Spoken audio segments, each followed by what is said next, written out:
নমস্কার বন্ধুরা, welcome to এসটিউনিক sports. বন্ধুরা, এই ভিডিওতে আমরা কথা বলবো বেশ কিছু ট্রান্সফার নিউজ নিয়ে, যেখানে ইস্ট বেঙ্গল কিন্তু আরও এক নর্থ ইস্ট থেকে ট্যালেন্টেড প্লেয়ারকে সাইন করিয়েছে। সেই নিয়ে তোমাদের আপডেট দেব। আজকে ইস্ট বেঙ্গলের গুরুত্বপূর্ণ সিএফএলের ম্যাচ, সেই নিয়ে তো অবশ্যই কথা বলার রয়েছে। এছাড়াও কিন্তু বেশ কিছু ফুটবল আপডেট শেয়ার করার রয়েছে এই ভিডিওতে। তাই ভিডিও শুরু করার আগে একটাই রিকোয়েস্ট, চ্যানেলে যারা প্রথমবারের জন্য এসেছো মনে করে চ্যানেলটাকে সাবস্ক্রাইব করে নিও, তাহলে প্রিয় দলের খেলার সমস্ত আপডেট তোমরা এখানে পেয়ে যাবে। তো চলো আর দেরি না করে ভিডিও শুরু করা যাক। তো আজ কিন্তু ঘরের মাঠে ইস্টবেঙ্গল তাদের গুরুত্বপূর্ণ এই যে সিএফএলের প্রথম ম্যাচটা খেলতে চলেছে ইউনাইটেড কলকাতার বিরুদ্ধে। দুপুর 3টে থেকে খেলা রয়েছে। এবার খেলা দেখবে কোথায় সকলের মনে প্রশ্ন।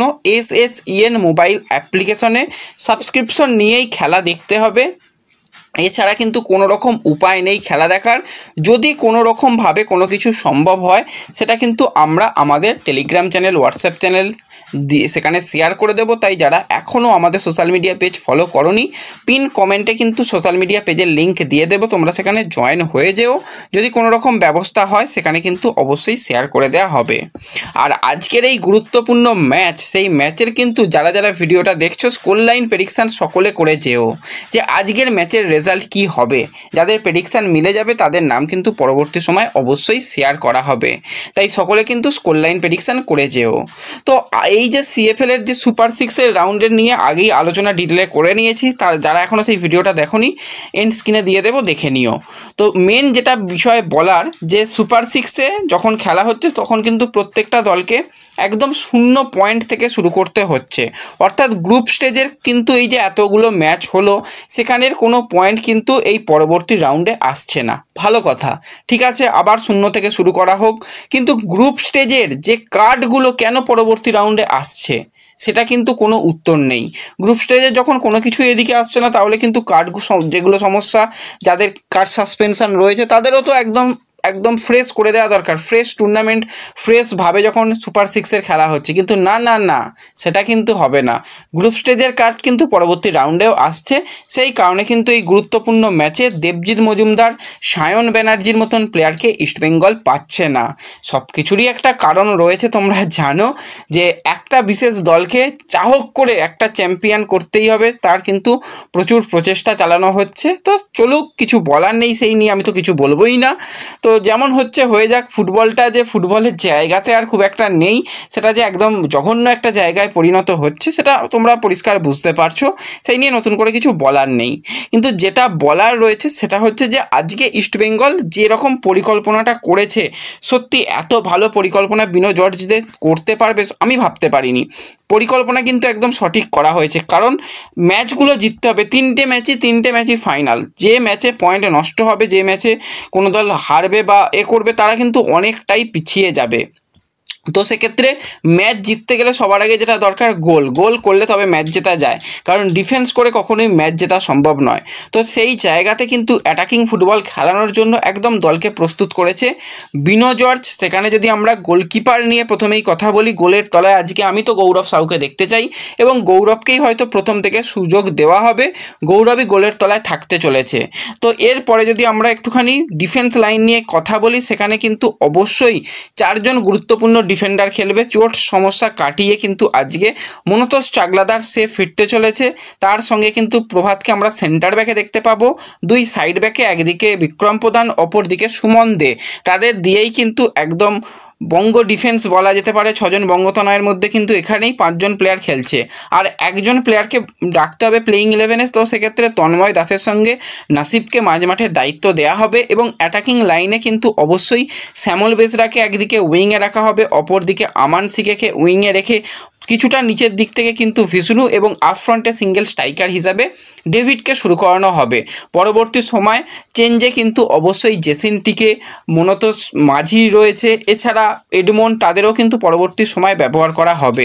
এবং গুইতের কথা ভুললেও চলবে না, গুইতের তো দুর্দান্ত গেছে। গুইতেকেও যদি আজকে ফার্স্ট 11-এ আনা যায়, ভিষ্ণুকে উইংয়ে দিয়ে শ্যামল বেসরার জায়গায় যদি গুইতেকে পুট করা যায়, সেটাও কিন্তু খুব ভালো হবে। তো ওভারঅল দেখতে গেলে একটা শক্তিশালী দল এবং একদম অ্যাটাকিং ফুটবল খেলানোর জন্যই কিন্তু কিন্তু বিনয় জর্জ এই পরিকল্পনা করেছে। আশা করি আজকেও কিন্তু একটা ভালো রেজাল্ট ইস্টবেঙ্গল করতে পারবে। তো দেখা যাবে সেই ম্যাচ নিয়ে, এবং যদি সব কিছু ঠিকঠাক থাকে তাহলে কিন্তু আমরাও লাইভে আসার চেষ্টা করব একসাথে। যদি কোনো রকমভাবে ম্যাচ দেখা যায় তো সেই ম্যাচ দেখব, এনজয় করব এবং তোমাদেরও সেই ব্যাপার শেয়ার করে দেব।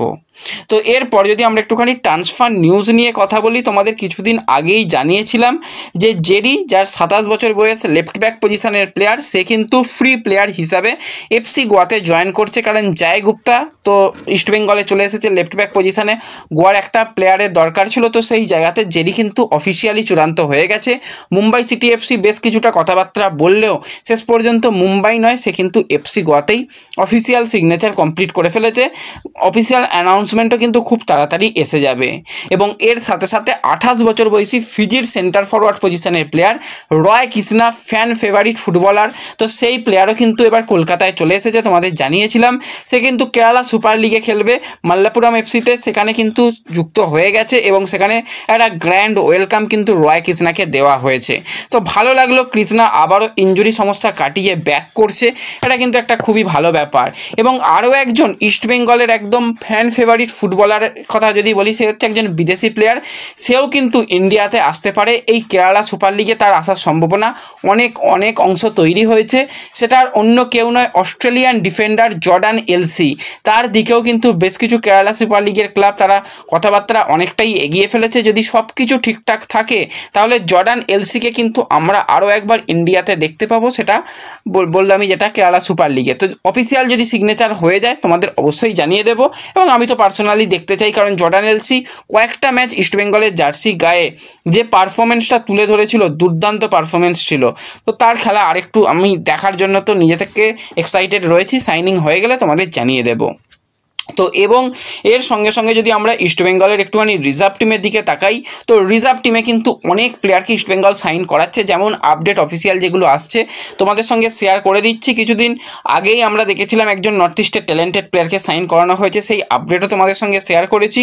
কিন্তু এই মুহূর্তে একজন দুর্দান্ত মাপের ডিফেন্ডারকে কিন্তু এবার ইস্টবেঙ্গল সাইন করালো নর্থ ইস্ট থেকে। তো সেই প্লেয়ার হচ্ছে 17 বছর বয়সী ডিফেন্স লাইনের প্লেয়ার সৌরভ প্রধান, যে কিন্তু নর্থ ইস্টের আন্ডার-17 দলে খেলেছে এবং সেখানে কিন্তু দুর্দান্ত পারফরমেন্স করেছে। এবং নর্থ ইস্টের যে রিজার্ভ টিম, সেখানে কিন্তু মোস্ট ট্যালেন্টেড প্লেয়ার কিন্তু এই সৌরভ প্রধান।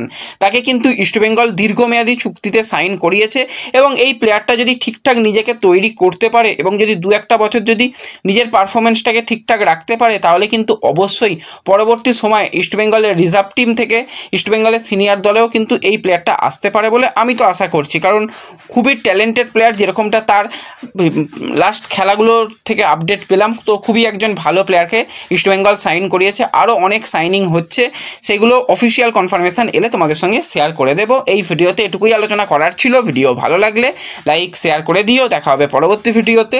ধন্যবাদ।